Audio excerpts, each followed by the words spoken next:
할렐루야. 4월 13일 월요일입니다. 오늘도 우리 주님의 인자하심과 성실하심이 우리의 삶 가운데 함께하고 있는 줄 믿습니다.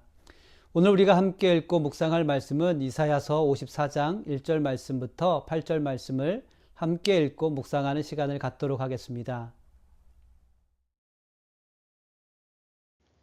잉태하지 못하며 출산하지 못하는 너는 노래할지어다. 상고를 겪지 못하는 너는 노래할지어다. 이는 홀로 된 여인의 자식이 남편 있는 자의 자식보다 많음이라. 여호와께서 말씀하셨느니라. 내 장막터를 넓히며 내 처소의 휘장을 아끼지 말고 널리 펴되 너의 줄을 길게 하며 너의 말뚝을 견고히 할지어다. 이는 내가 좌우로 퍼지며 내 자손은 열방을 얻으며 황폐한 성읍들은 사람 살 곳이 되게 할 것임이니라. 두려워하지 말라. 내가 수치를 당하지 아니하리라. 놀라지 말라. 내가 부끄러움을 보지 아니하리라. 내가 내 젊었을 때의 수치를 잊겠고 과부의 때의 치욕을 다시 기억함이 없으리니. 이는 너를 지으신 이가 내 남편이시라. 그의 이름은 만군의 여호와시며 내 구속자는 이스라엘의 거룩한 이시라. 그는 온 땅의 하나님이라 일컬음을 받으실 것이라. 여호와께서 너를 부르시되 마치 버림을 받아 마음에 근심하는 아내 곧 어릴 때의 아내가 되었다가 버림을 받은 자에게 함과 같이 하실 것임이라. 내 하나님께서 말씀하셨느니라. 내가 잠시 너를 버렸으나 큰 국률로 너를 모을 것이요 내가 넘치는 진노로 내 얼굴을 내게서 잠시 가렸으나 영원한 자비로 너를 국률이 여기리라. 내 구속자 여호와께서 말씀하셨느니라. 아멘. 오늘 우리가 함께 읽은 본문 말씀은 예루살렘의 회복에 관한 말씀입니다. 예루살렘은 하나님께 징계를 받았습니다. 하나님은 진노의 시간 동안 그들을 버리셨고 그들에게 하나님의 얼굴을 가리우셨습니다. 하나님의 진노로 인해서 예루살렘은 잉태하지 못하는 아내와 같았습니다. 그러나 하나님의 진노는 잠시였습니다. 잠시 진노하셨던 하나님은 다시 큰 긍휼을 베푸십니다.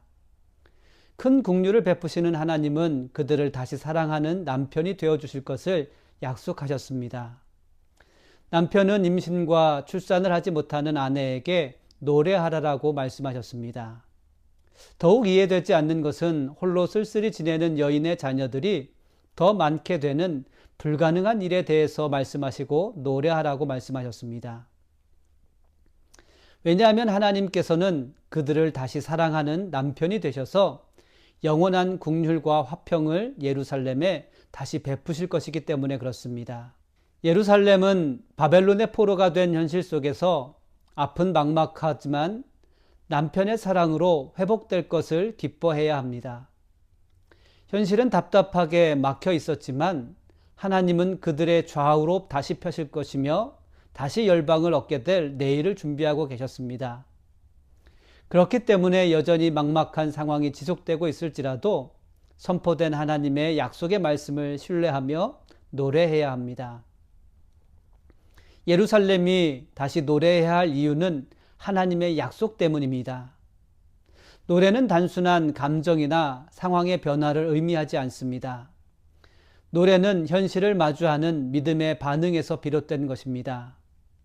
막막하기만 하고 답답한 현실을 마주할 때 우리는 믿음의 반응보다는 방법을 먼저 찾게 됩니다. 그래서 늘 우리의 삶에는 노래보다는 후회를 먼저 하게 됩니다. 사랑하는 성도 여러분, 오늘 하루의 삶 속에서 후회보다는 참 진실된 노래를 하나님께 드릴 수 있는 믿음의 하루가 되시기를 주님의 이름으로 축복합니다. 여러분, 오늘 나의 노래는 어디에서 시작된 노래입니까? 조금 나아진 상황이나 기분 때문입니까? 아니면 하나님을 신뢰하면서 시작된 노래입니까? 방법을 의지하기보다 하나님의 은혜를 의지할 때 우리에게 멈출 수 없는 노래가 시작되게 하실 줄 믿습니다. 우리가 바뀐 현실이나 상황을 마주 볼 수 없을지라도 하나님은 우리를 위해 좌우로 퍼지는 내일을 준비하고 계심을 여러분 신뢰하십시오. 예루살렘은 지울 수 없는 과거가 있었습니다. 젊을 때의 수치와 과부 때의 치욕을 갖고 있었습니다. 예루살렘은 성숙하지 못할 때 저지른 그들의 실수로 인해서 깊은 절망에 빠지게 되었습니다. 하지만 하나님께서는 그들의 아픈 과거와 수치를 잊으시고 다시 기억하지 않으시겠다라고 말씀하셨습니다. 기억하지 않으시는 것으로 끝나지 않습니다. 그들에게 내 남편이 되어주시겠다라고 말씀하십니다. 남편이 되어 모든 아픔과 수치를 덮어주시겠다라고 약속하셨습니다. 하나님은 큰 긍휼을 예루살렘에 부으셔서 다시 사랑받는 아내로 맞아주실 것입니다. 예루살렘은 더 이상 과거의 아픔과 수치로 인해서 잉태하지 못하는 여인이 아니라 남편에게 사랑받는 아내가 되었습니다. 사랑하는 성도 여러분, 하나님은 우리에게 큰 긍휼을 부으셨습니다. 큰 긍휼로 나의 수치와 치욕을 덮어주셨습니다. 그리고 큰 사랑으로 우리를 다시 안아주셨습니다. 하나님의 진노는 다시 사랑으로 안아주시기 위한 하나님의 본능과도 같은 사랑입니다. 하나님은 우리를 영원히 버리시는 분이 아니라 사랑으로 다시 안아주시는 분이십니다. 하나님은 영원한 자비로 끝까지 우리를 붙들고 계시며 사랑해 주시는 구속자이십니다.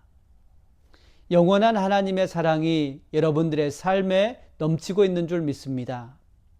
오늘도 하나님의 사랑이 함께 하심을 믿음으로 선포하며 노래하는 성도들이 되시기를 주님의 이름으로 축복합니다. 다 함께 기도하겠습니다. 살아계신 하나님 감사합니다. 큰 긍휼을 우리에게 베푸시고 우리의 아픔과 수치를 덮으시며 우리를 사랑으로 다시 안아주시는 하나님의 그 신실한 사랑과 성실하심을 기억할 수 있는 하루가 되게 하여 주옵소서. 오늘도 하나님의 그 약속의 말씀을 붙잡고 전심으로 찬양할 수 있는 귀한 삶 되게 하여 주옵소서. 감사하며 예수님의 이름으로 기도드렸습니다. 아멘.